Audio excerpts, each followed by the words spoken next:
안녕하세요. 써니와 요가입니다.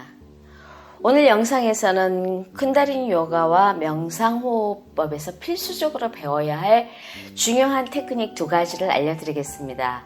바로 호흡 멈춤과 물라반다인데요. 물라반다는 정확한 표현은 아니지만 한국어로 항문조임이라고 부르더군요.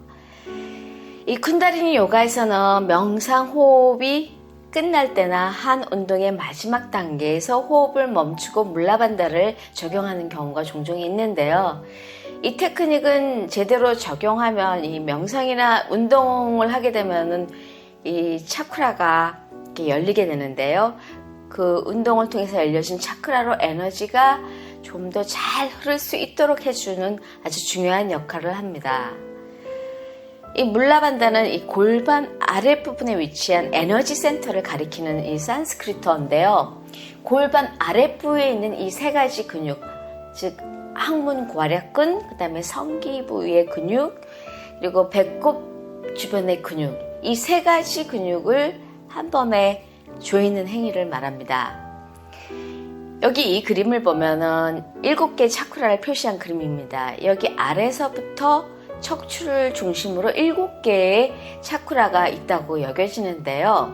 사실 차크라라는 것이 내 몸에 실제로 존재하는 장기 같은 것이 아니기 때문에 정확하게 여기다 이곳이다 라고는 말하지 않습니다. 여기 이 빨간색이 제1의 차크라로 루트 차크라라고 하는데요.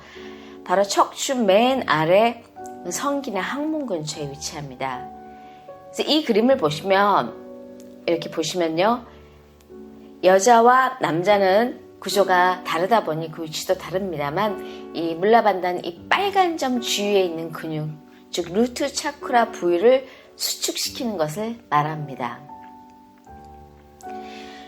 좀 더 상세하게 말씀드리면요. 이 항문 괄약근을 위로 그리고 안쪽으로 들어올리면서 조여줍니다.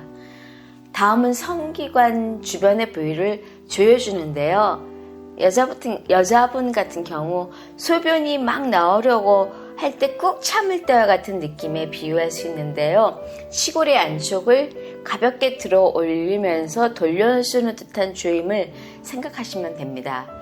그리고 마지막으로 아랫배 근육과 배꼽 지점을 척추 쪽으로 조여줍니다.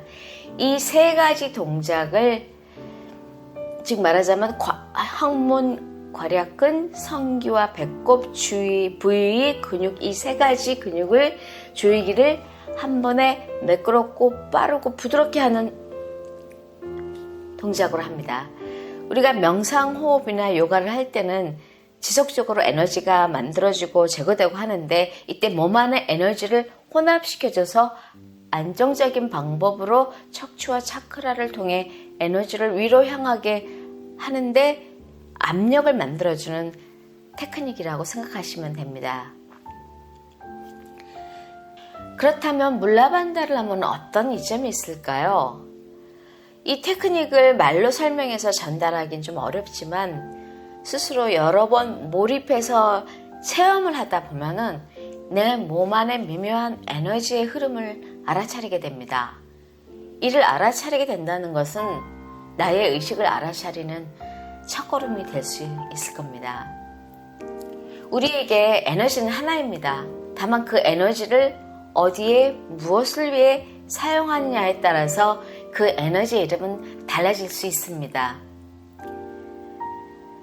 지금 여러분한테 설명한 이 세 부위의 근육을 강력하게 수축해서 자극함으로써 성적인 에너지를 위로 향하게 하여서 창조성과 치유 에너지로 전환하게 됩니다. 이렇게 에너지가 꾸준하게 안정적으로 흐르는 상태가 되면 감각이 안정되게 되고 그때 힐링 효과를 가져다 주게 되는 겁니다. 또한 이 반다를 조이는 동작은 케겔 운동과 비슷하기 때문에 성적 감각을 높이는 데 도움을 줍니다. 남성들의 경우에는 골반 근육 조절력을 높여주기 때문에 졸음 문제를 해결하는 데도 도움이 되고요. 여성에게도 요실금을 예방할 수 있는 아주 좋은 운동입니다. 자, 그럼 여기서 영상을 함께 볼까요?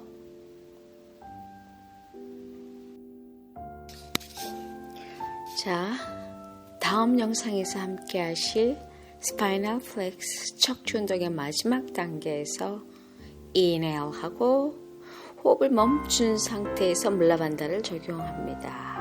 항문, 회음부 부위 그리고 배꼽 부위의 근육을 매끄럽고 부드럽게 그러나 타이트하게 조여주시고 척추를 통해 에너지를 끌어올립니다.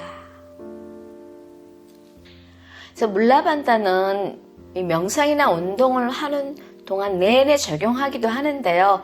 보신 것과 같이 보통 물라반다는 명상이나 운동이 끝났을 때 숨을 들어 마시거나 내쉰 상태에 자주 적용합니다. 그리고 호흡을 멈춘 상태에서 행하는 경우가 많은데요.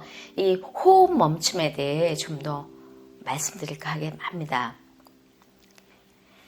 사실 호흡을 멈추라고 하면은 많은 학생들이 숨을 들어막고 턱을 잡아당기고 목과 목 근육을 긴장시키고 입이나 혀에 힘을 줘 이렇게 뻣뻣한 이런 긴장 상태를 유지하는데요. 이런 잘못된 방식으로 호흡을 참는 것은 위험합니다. 이런 잘못된 방식은 이런 눈이나 두개골, 심장 이런 데 압력을 가할 수 있기 때문에 이렇게 올바로 알고 수행하는 것이 중요합니다. 그래서 호흡을 멈춘다는 것은 긴장하는 것이 아니라 긴장을 푸는 것을 의미합니다. 이 운동의 마지막에 호흡을 멈춘다는 것은 호흡과 함께 지속적으로 움직여야 했던 횡격막, 늑골, 이 복부의 근육을 이완시키는 것을 의미합니다. 그래서 호흡의 멈춤의 이점은 정말 많지만 몇 가지 중요한 부분에 관해서만 제가 말씀드리겠습니다. 우선 과학적인 측면에서 보면 호흡 운동 마지막 단계에서 호흡을 멈추면 혈압이 낮아지고 혈액순환이 원활해지면서 신경계 시스템의 전체적인 통합을 갖다 줍니다. 그러나 제가 무엇보다도 중요하게 생각하는 것은 이 일시적 호흡 멈춤에서 슈니아라고 하는 높은 의식 상태를 경험할 수 있다는 점입니다. 이 슈니아라는 것은 이 제로 상태를 의미하는데요. 우리말로 하면 무념무상의 상태를 말합니다. 정말 생각이 멈추고 고요한 정적에 이르게 되는 일종의 엑스타시를 경험하게 되는데요. 바로 이 상태에서 쿤달리니 에너지가 흐르게 됩니다.